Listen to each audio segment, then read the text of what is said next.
What you praise, you increase. A quote by Catherine Ponder. As leaders, it's our responsibilities to make people better. It's our responsibility to go in and make people go from point A to point B.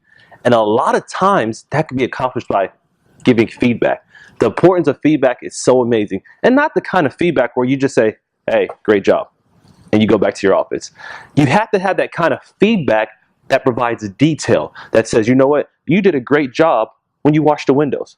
Or you know what, you did a great job when you finished this project on time. That's the kind of feedback that you give when you want to be productive, when you want to show people how well they're doing. There was a study done by the Center of Advanced Researchers where they looked at positive and negative feedback, and they rated how important that can be when you're delivering feedback. And they didn't just say, okay, you just give all positive feedback. They didn't say you just give all negative feedback. They said there's a ratio. There's like a magic number that shows how much more effective you can be as a leader. And what their study concluded was, if you gave a ratio of 5-to-1, positive to negative feedback, you were much more productive. The employees were much more productive as well, versus if you provided a 3-to-1 ratio. So what does that tell us? What does that tell me? What does that tell Jay? Is the more positive feedback you give versus negative, the more effective your team will be. Now, that doesn't take away any of the negative feedback. It just says that you have to give more positive than negative to make your people better. Now, a part of this presentation, which has already started, is I give an introductory speech, as I just did. And then I'm going to transition to a little role play to see how you can give effective feedback and still help somebody improve. In today's scenario, I will use our VPE, Vice President of Education, Jay, as my role player. The scenario is Jay is the president of the Senla Gift the Gap Club. My role will be as the area director coming in and talking to Jay. One thing about Jay in this particular role is that his number's been faltering and he believes the club's going to collapse. So I'm coming in just to have a quick one-on-one with Jay. Enroll. Hey Jay, how's it going? Hey man. You doing all right? I'm all right, man. It's so awesome to be here in Pineville. I heard Pineville is the best city in Louisiana. It is. It is. Okay, great. Can I have a seat and have a quick chat with you? Yeah, go ahead, man. Okay, cool. Seat right there for cool. you, man. All right. Hey Jay, you know what brought me down to Pineville today? I have an idea, but go ahead and tell me. Well, what I've been noticing about you, Jay, is your leadership skills are so strong. Mm-hmm. You have a family. You have a church. I see your boys coming with you all these times to these meetings. You have an awesome role in the school board. You're doing all these great things. And I think that you can continue to do great. I just noticed that the club with Toastmasters is kind of going down a little bit. And I don't think it's you. I just think we need to come up with a plan to make this better.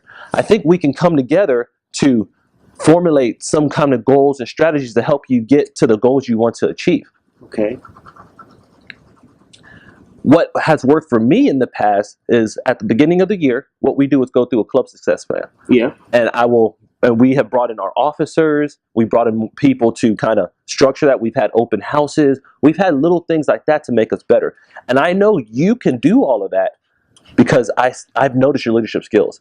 Mm-hmm. I've seen you in other roles throughout the district. Mm-hmm. And I just want to be that person. I just want to help give you that guidance that will help you get from point A to point B. What do you think you need from us in the district that can help you out? Need some. My first thought is I just need some members that are going to be motivated. So if you guys have some members that'll be motivated, just send them to the club. But I know that's probably not realistic. And so with that being said, I need to figure out how to connect with my club, because I mean, yes, it's a volunteer organization, and it is disappointing sometimes when you really try to be an example of being on time, being where you need to be, doing what you have to do for the club, and nobody's responding. And it really I take it personal, like it's me. They're not rejecting the product, they're rejecting me. Can you help me understand if it's me? Because if it's me, tell me it's me. But if it's the product or if it's them, then I need to know what to do to help them.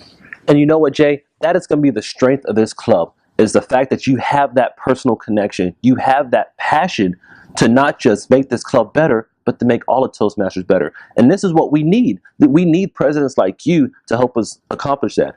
Like I said, although your numbers have been kind of going down, I don't think that's the bottom line. I don't think that's the destination of your club, Gift the Gap. I think the true destination is being one of the top clubs in the district, because we have you in this leadership role. I appreciate it. And I think that if we're able just to work together, work on a couple of skills here and there, I think that some of the things that you're having problems with, the membership growth, growing your officers, having a few committed members, I think we can do it. I think we have the chance because of you. I think we can do this. As long as you're in, I think we can be in. Well, I'm in. I want to see it work. I want it to be successful. That's why I signed up for this. I want to help people grow. I want to grow. It's just sometimes you just get a little discouraged when you don't see the fruit of your labor. And don't get discouraged. Don't let the numbers right now be an indicator of what your numbers are going to be in the future. Okay. Stick to the plan. Stick to doing the things that we work on. Stick to having ways and methods to increase your membership. Think of what you want to achieve. Think of whatever number that is. If your number is 30, figure out how people get to 30. Yes. And we will work together to do it. And you know why? I have that kind of confidence in you to know that we can make this work. If we didn't have this confidence in you, we wouldn't have this conversation. I wouldn't be spending time in my day to make you better, because I know all you need is a little bit of guidance. You just need a little bit of help. And I know that we can get to the goals that we need to get to. Well, I appreciate that. I know that you are busy. I know that we have these new initiatives, this pathways coming in. And, if I be honest with you, from my understanding, it's going to be pretty intense. And the guy that's our pathway person, he's not a good guy. He's just, if I be honest with you, I don't know how he was able to get that position.